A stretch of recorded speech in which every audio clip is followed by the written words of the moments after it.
So we have read the 3 articles about mental illness, and we would like to start giving a short resume of the 3 articles. We start, Caroline? Yeah.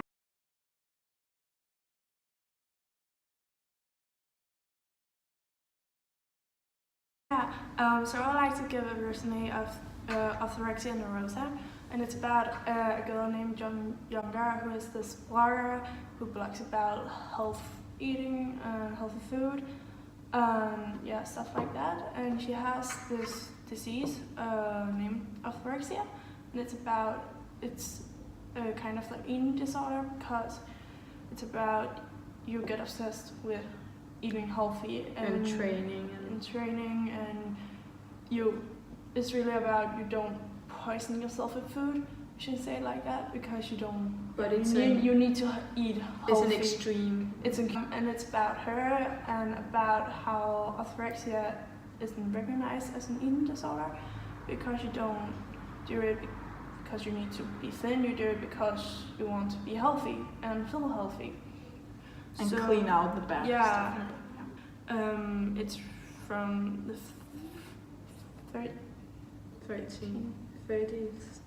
30th August, thanks, 2015, and it's written by Sheldon Norton, and it's an article. We also read the article Secrets of the Teenage Brain, and it's an article by Katie Foster, and it was published on the 25th of January 2015, and it's about this scientist called Frances E. Jensen, who explains how the teenage brain works and why teenagers are how they are, and why adults and teenagers often cross on opinions and behavior, and why a lot of teenagers are very messy and don't tighten their things and have their things in order and stuff. And she explains the scientific reason why, and then how it collides with our reality. And the last article we wrote about was how I discovered I have the brain of a psychopath, which is written by James Fallon, who is a professor in human behavior and mental illness. And the article was published in 2014. And it's about how he experienced the illness, who kind of took over his life and made him blind, so that he couldn't, see that he was sick, and he was doing stuff that normal people wouldn't do. Yeah, because he wasn't like an extreme psychopath, because of his loving home and his caring family and his mother. He grew up normally, and he couldn't recognize on his behavior that he was a psychopath. Exactly.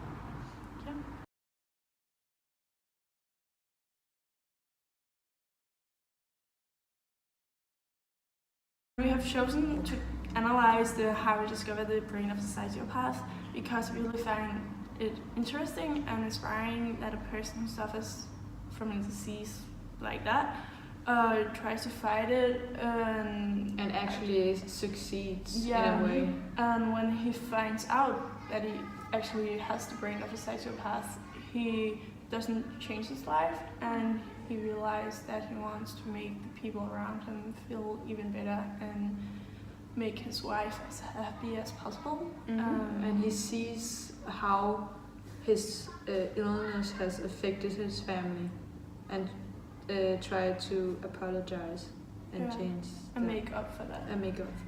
Yeah. And James Fallon isn't only a role model for people who suffer from disease, but he also he also that if you keep fighting, you can overcome the disease and the surroundings, and just because you have the disease, you're not stamped as a sociopath.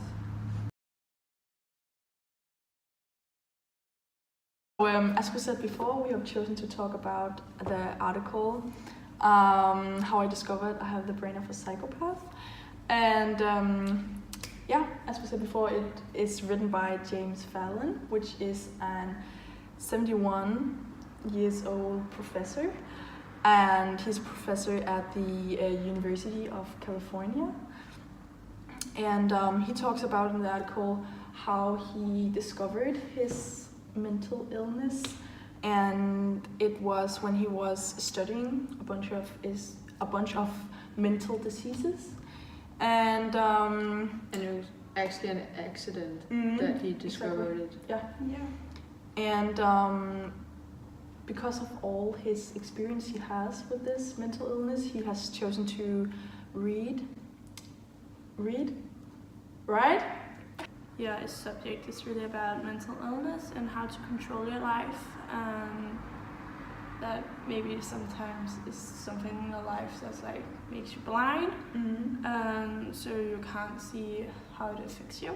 And also and your about, surroundings. about how your illness doesn't define you. Exactly. It's something you can overcome and something you can work with.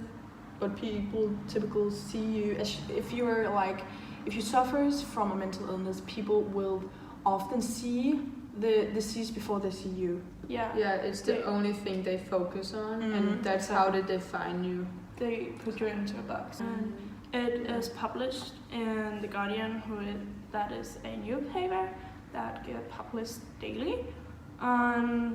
Yeah, and it's and because of it's published in The Guardian, there's newspaper, online and physical.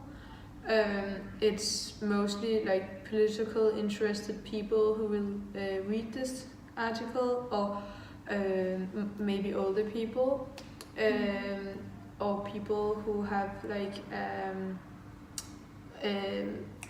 what's it called, mental illness themselves, because they will have another interest in this.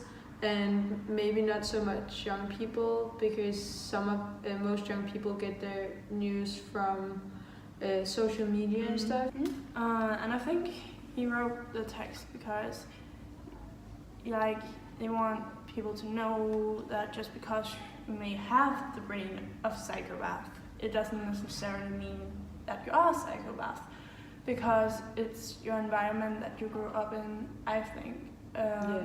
He was behaving almost normally. There was like a small amount of incidents that showed that he had. Exactly. So I think it's the environment that defines how you're going to turn up as an adult and how you're going to handle difficulties in life. Yeah. So I think really the writer wants to know, as I want you to know that it doesn't define you just because you have a label on you. As he wants to like reach out to those who suffers from something they can't escape from.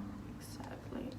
And if he grew up in another environment, I think he would turn out differently. Yeah, it really shows that it's not only biology and our genes that defines our behavior. It's really the environment we grew up in. Yeah, and I think it's kind of entertaining. And that's also why we chose the text, is that you can grow up and feel so normal and then just find out you're a psychopath. When you're 50, he was 50 or something? Something like that. When you're studying really old age. That's quite late. Yeah, quite late in his life. I think it's... Live an entire life normally. Yeah, how you can see how people around you act when they know something like that about you, because people normally act different when they know it. And I think it's really interesting and entertaining how the story like really shown that side of it, because his family doesn't act different. But didn't his mother say didn't he write that his mother at one point said that he had shown signs, like he had taken his brother out to this really dangerous cave and the animals and stuff, that he had shown signs, but she had chosen not to tell him. Yeah, there have been signs sometimes in his life, but I don't think there have been so many signs that people haven't been like quite extreme. outstanding. Yeah, exactly. So So I don't think people think, okay, he's weird, he Mm. must have some kind of diagnosis. Yeah. And like the narrator in like our narrator James Fallon, he tells a lot of facts about the illness and like compares it to himself and how he experienced it. And in the article, he talks a lot about how he himself experienced the illness and what made him do what he did.